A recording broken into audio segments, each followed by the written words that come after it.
Hello mga kalisten, magandang umaga po sa inyong lahat. Ayan, nagbabalik muli yung ating mga kalisteners dyan. Ayan. So ngayon, nandito si Gabi mga kalisten. Kasama ko siya dahil si ate niya ay pumunta sila sa Cavite. Mayroong importanteng kinuha doon sa kanilang bahay. So ngayon, dadalawa lang ulit kami ni Gabi kasama yung kanyang pamangkin na dalaga. Pero nandun po siya sa kabila. At mayroon lang po tayong nabasa sa comment section ng ating ka-listeners. Ayan, hindi ko alam kung concerned po ba si ma'am or parang nang ano siya dito. Parang ino-cry ako. So, eto na nga yung napansin ko na comment section. Sa comment section. Kay Marilu Navarro. Ang sabi niya, nakakaawa mga pusa, siksikan sa cage. Tapos rice lang pinapakain, wala man lang protein. Dapat ipa-adapt mo na lang yung iba kung hindi mo kayang alagaan maayos.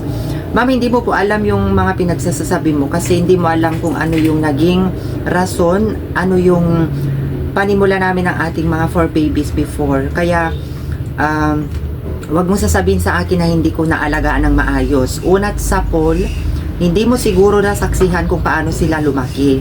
Kaya wala po kayong karapatan na sabihin sa akin ng ganyan. Kasi hindi nyo naman makikita sila na ganito yung kinahinatnan nila kung hindi ko sila inaalagaan ng maayos. Ayan, sa estado ng buhay, hindi ko man maibigay lahat ng kanilang mga pangangailangan. Yun lang siguro ang hindi ko hindi ko maibigay sa kanila ng maayos. Pero kung sa pagkain lang din, sa abot ng aking makakaya ay napapakain ko naman sila ng maayos.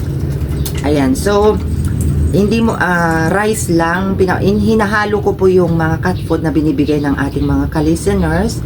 Kung mayroon tayong binibili, hinahalo ko sa mga leftover na kanin kasi kailangan din sa ating mga 4 babies na kumain sila ng may protina.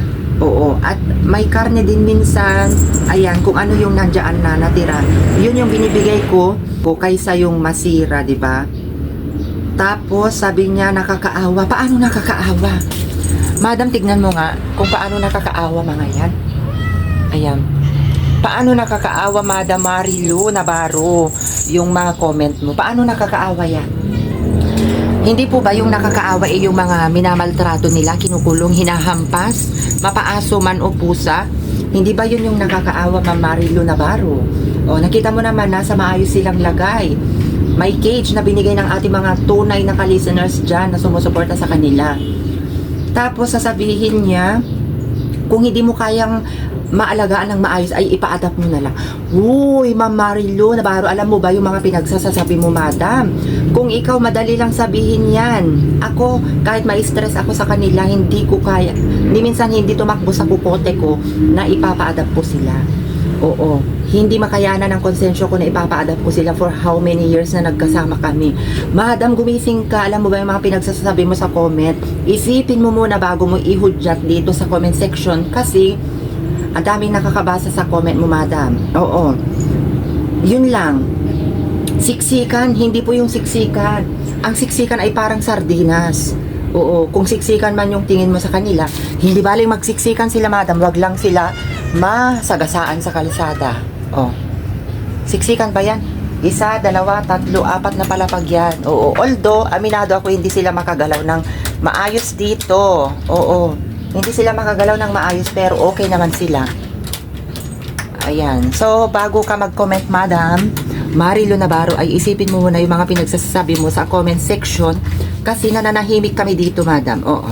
Pero salamat pa rin sa iyong suporta dahil pinapanood mo yung ating mga 4 babies. Oo. So, yun lamang at magandang araw. God bless you.